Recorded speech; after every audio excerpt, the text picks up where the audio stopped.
अस्सलाम वालेकुम। मैं हूं फैसल तारिड़। आज 28 अक्टूबर है और आज दिन है जुमातुल मुबारक का। लाहौर की लिबर्टी चौक पर कप्तान पहुंच चुका है।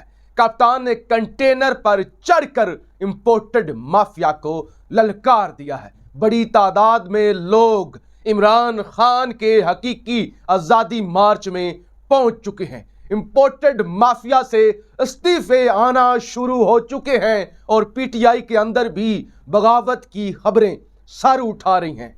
सेनेटर आजम सवाती की जानिब से प्रेस कॉन्फ्रेंस की गई है और एक दफा फिर से ताकतवर हलकों को ललकारा गया है। कुछ नाम लिए गए हैं, कुछ रेड लाइंस क्रॉस की गई हैं, कुछ इंकिशाफात किए गए हैं। तो इन तमाम तर चीजों पर इस वीडियो के अंदर हमने बात करनी है।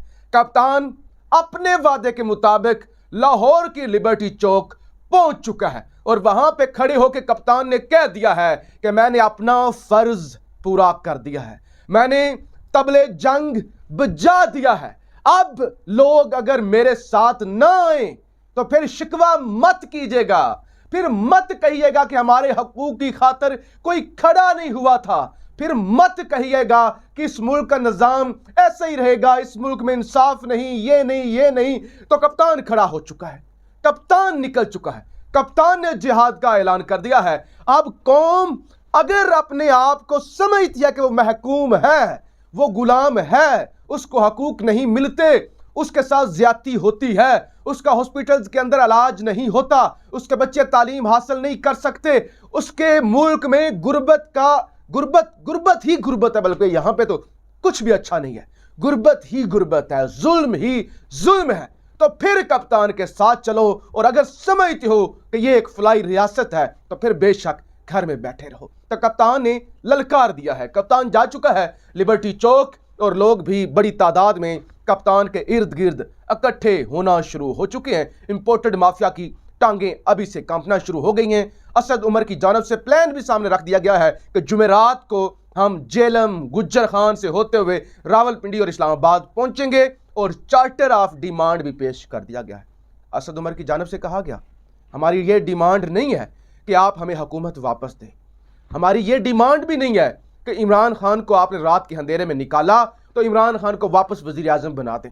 हम कोई ऐसी डिमांड नहीं कर रहे, सिर्फ एक डिमांड है, सिर्फ एक डिमांड है, यही हमारा चार्टर ऑफ डिमांड है कि इलेक्शन इलेक्शन इलेक्शन इलेक्शन करवाएं। अगर लोग आपको पसंद करते हैं तो आप आ जाएं, अगर कौम हमें पसंद करती है तो फिर हम आ जाएंगे। यानी अब अवाम की अदालत में फैसला, अवाम की अदालत में, कौम की अदालत में करवाएं और इलेक्शन करवाएं। सिर्फ यही हमारा एजेंडा है, यही हमारा मकसद है। इसके लिए हम खड़े हुए हैं। हम 7 से 8 दिन सड़कों पर गुजारेंगे और फिर जुमेरात को 3 नवंबर तक लोग जो है वह पूरे मुल्क से इस्लामाबाद की तरफ, पिंडी की तरफ और गुज्जर खान की तरफ वहां से होते हुए हमारे साथ काफिले मिलते जाएंगे।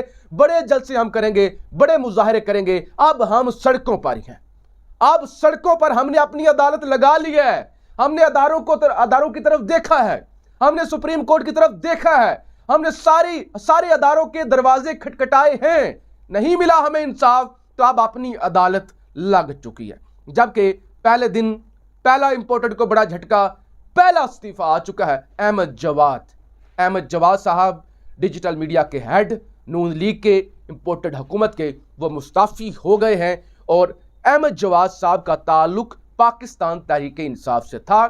फिर उन्होंने पार्टी को छोड़ा और वो नून लीग के अंदर चले गए। उन्होंने कहा कि मैं और अहमद जवाद साहब का, जो मैं जहां तक जानता हूं, जितना मुझे नॉलेज है, जितना मैंने उनको समझा है, यानी मुझे कुछ ज्यादा पता नहीं है अहमद जवाद साहब के बारे में, लेकिन जब वो पीटीआई में भी थे तो वो असूल की बात करते थे और जितने भी सीनियर सहाफी हैं वो अहमद जवाद साहब की रिस्पेक्ट इसलिए करते हैं कि वो असूल की बात पीटीआई में भी करते थे और यहां आकर भी। तो उन्होंने पीटीआई छोड़ी, नून लीग जब पीटीआई हुकूमत में थी तब छोड़ी, नून लीग को ज्वाइन किया और आज नून लीग की जब हुकूमत है वो रिजाइन कर गए। वो कहते हैं मैं इमरान खान के साथ भी इसलिए खड़ा हुआ था कि वो मजलूम की आवाज बनता है, वो मजलूम के लिए उठता है।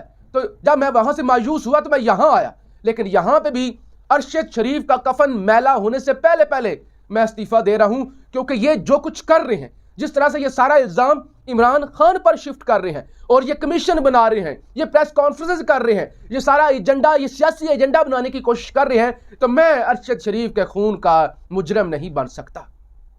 मैं ऐसे नहीं कर सकता। मैं इस्तीफ़ा दे रहा हूं और अभी अरशद शरीफ का कफन मैला भी नहीं हुआ, तभी इस्तीफ़ा दे रहा हूं। मुझे कोई इंसाफ की उम्मीद नहीं है। इस मुल्क को हकीकी आज़ादी की ज़रूरत है, इस मुल्क को इलेक्शन की ज़रूरत है। लिहाजा मैं इस मुल्क के इस घटिया और करप्ट निज़ाम के मुखालिफ खड़ा हुआ हूं।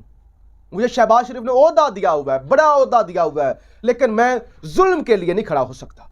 वहां पे भी मेरी यही डिबेट थी कि जुल्म के खिलाफ उठो, इमरान खान के साथ जब था। यहां भी तो ये जिस मुकदमे को इन्होंने दबाना होता है, ये कमीशन बना देते हैं, ये उस मुकदमे के जो है वो डिलेइंग टैक्टिक्स और उसको सियासी मुकदमा बना देते हैं। लिहाजा अहमद जवाद ने कहा कि मैं अरशद शरीफ के जो है वो कातलों के साथ खड़ा नहीं हो सकता कि आप कोई तहकीक ही ना करें, आप कमीशन बना दें, आप मामला दबा दें। तो पहला इस्तीफा तो जनाब आ चुका है। अब दूसरी खबर जरा सुन लीजिए। पीटीआई में बड़ी बगावत करवाने की कोशिशें हो रही हैं पीटीआई में बगावत करवाने की, और बाकायदा उस पर काम भी शुरू हो चुका है। पहली वार्निंग भी दी गई है कि अगर ये करोगे तो हम अभी भी तुम्हारी पंजाब की हुकूमत गिरा सकते हैं। ध्यान से सुनिएगा, अभी भी गिरा सकते हैं, किसी गलत फहमी में मत रहना। यानी अब सारी रेड लाइंस तो क्रॉस हो चुकी है ना। कल डीजी साहब खुद जो है वो प्रेस कॉन्फ्रेंस करने आ गए, मीडिया पे आ गए, तो अब तो हर तरफ से रेड लाइंस क्रॉस हो चुकी हैं।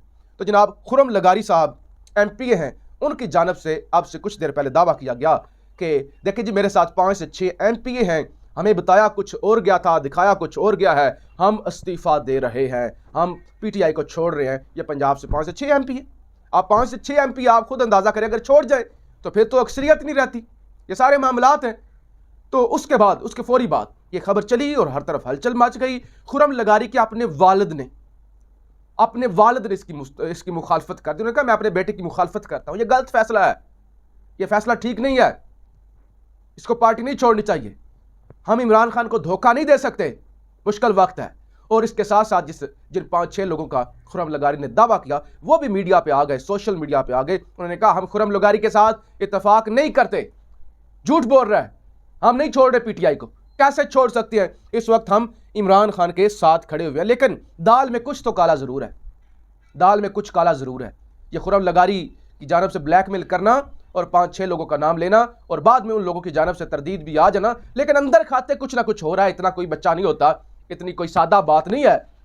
यानी वार्निंग्स दी जा रही हैं, कप्तान तक यह पैगाम पहुंचाया जा रहा है कि अगर तुम पंजाब हुकूमत की शय पर यह सब कुछ कर रहे हो ना, तो फिर वो भी हम गिराना जानते हैं, उसको भी हम एलाना जानते हैं, उसकी भी डोरियां हमारे हाथ में हैं, उसके भी हम कुछ कर सकते हैं। बहरहाल जी लॉन्ग मार्च शुरू हो चुका है, पूरी कौम इमरान खान के साथ खड़ी हुई है। और आज जिस तरह से जुल्म इनकी इंतहा देखिए, 74, 75, 76 साल सहाफ़ी चौधरी गुलाम हुसैन साहब, उनको हथकड़ियों के अंदर अदालत में पेश किया गया। यानी एक 76 फिर कहते हैं अरशद शरीफ को पाकिस्तान में खतरा कोई नहीं था, फिर ये कहते हैं कि अरशद शरीफ को तो पाकिस्तान में कोई भी खतरा नहीं था, वो क्यों गया था मुल्क छोड़ के। यहां अरशद शरीफ की तो उम्र ही 48-49 साल थी, एक 78 साल बूढ़े को आपने हथकड़ियां लगा के अदालत में पेश किया, उसकी तजलील की, उसकी तज़हीक की, उसका जिस्मानी रिमांड आप लोगों ने मांगा कि उसको फैंटा जरा लगाया जाए। कहां पे यहां पे सहाफी महफूज है? कहां पे यहां पे कौन सी कोई आवाज महफूज है? एक बूढ़े बाबे को आप हथकड़ियां लगा के अदालत में पेश कर रहे हैं, उसका कसूर क्या है? तो लिहाजा ये तो काम शुरू हो चुका है। और दूसरे नंबर पर जनाब आजम सवाती की जानब से बड़ी बोल्ड प्रेस कॉन्फ्रेंस की गई है केपीके हाउस यहाँ इस्लामाबाद के अंदर ही दिन 11 साढ़े 11 बजे। और उस प्रेस कॉन्फ्रेंस के अंदर उन्होंने बड़े सवालात उठाए हैं। आईएसआई का जो पॉलिटिकल विंग है उन पर इल्ज़ामात आयद किए हैं कि उसके अंदर 2 मैं नाम नहीं लूँगा, 2 एक सेक्टर कमांडर और एक और शख्सियत, एक मेजर साहब, वो मुलव्वस है मुझ पर तशद्दुद करवाने में, मेरे कपड़े उतरवाने में। और आईएसआई का पॉलिटिकल विंग ही है जो लोगों को नंगा करता है, लोगों पर तशद्दुद करता है। ये सारी उन्होंने इल्ज़ामात आयद किए हैं। उन्होंने कहा मैं पाक फौज से मोहब्बत करता हूँ, आईएसआई की जो है पेशा वराना सालियतें उनको सराहता हूँ, और इसी तरह नेवी, बैरिया, सबको फ़ज़ाइया को। लेकिन कुछ लोग हैं जो पूरे अदारों को बदनाम कर रहे हैं, जो लोगों को उठाते हैं, लोगों पर तशद्दुद करते हैं। उन्होंने कहा मैं 17 साल से सेनेटर हूं और मैं सुप्रीम कोर्ट की उस कमेटी का मेंबर हूं, उस कमेटी का हेड हूं जिन्होंने जजों की तैनाती करनी होती है। तो वो शख्स कैसे हल्फ लेगा कि आप इंसाफ करें जिसके अपने साथ इंसाफ नहीं हुआ? तो उन्होंने चीफ जस्टिस उमर अताब बंदियाल साहब से भी हाथ जोड़कर अपील की कि मुझे इंसाफ दें। और उन्होंने अपने तशद्दुद के निशानात भी दिखा दिए। और साथ ही साथ उन्होंने जनरल कमर जावेद बाजवा साहब से कहा कि रिटायरमेंट से पहले इस विंग को, पॉलिटिकल विंग को दफन करके जाएं। ये लोगों की पगड़ियां उछालता है, जुल्म करता है, नंगा करता है, तशद्दुद करता है। और साथ ही साथ उन्होंने कहा FIA कि लोग जब मुझे उठाकर ले गए तो आगे उन्होंने सफ़ेद कपड़ों में जो लोग थे वो कौन थे वो बताएं, उनके हवाले क्यों किया जिन्होंने मुझ पर तशद्दुद किया। और उन्होंने कहा कि क्या मजिस्ट्रेट साहब को और जिन्होंने मेरे रिमांड देते रहे उनको नज़र नहीं आ रहा था कि 15 दिन गुजर चुके, अभी भी मेरे हाथों पर तशद्दुद के निशानात हैं, क्या उनको नज़र नहीं आ रहा था कि मुझ पर तशद्दुद हुआ है, फिर भी मेरा रिमांड दे दिया गया। तो बड़ी सख्त, मैं यहाँ पे वो अल्फाज नहीं कर रहा, हालात ऐसे हैं, मामलात ऐसे हैं, फिर अपने हमारे अदारे हैं, तो हम उस हद तक नहीं जाएंगे कभी भी कि हम अपने अदारों को पर इस तरह के जो हैं वो लगाएं। लेकिन ये है कि बहुत ही सख्त लफ्ज़ों में आज़म स्वाति साहब की जानब से प्रेस कॉन्फ्रेंस की गई है और बहुत ही बड़े बड़े ISI पर और ISI के ख़ास तौर पर पॉलिटिकल विंग पर इल्ज़ामात आयद किए गए हैं। तो ये सूरत हाल है, हकीकी आज़ादी की जंग शुरू हो चुकी है और अब अगले 7-8 दिनों में ऐसी खबरें आपको देखने को मिलेंगी कि जो पता नहीं क्या क्या क्या अब इस मुल्क में खेल शुरू होगा। आप राय का इजहार ज़रूर कीजिएगा। पाकिस्तान जिंदाबाद।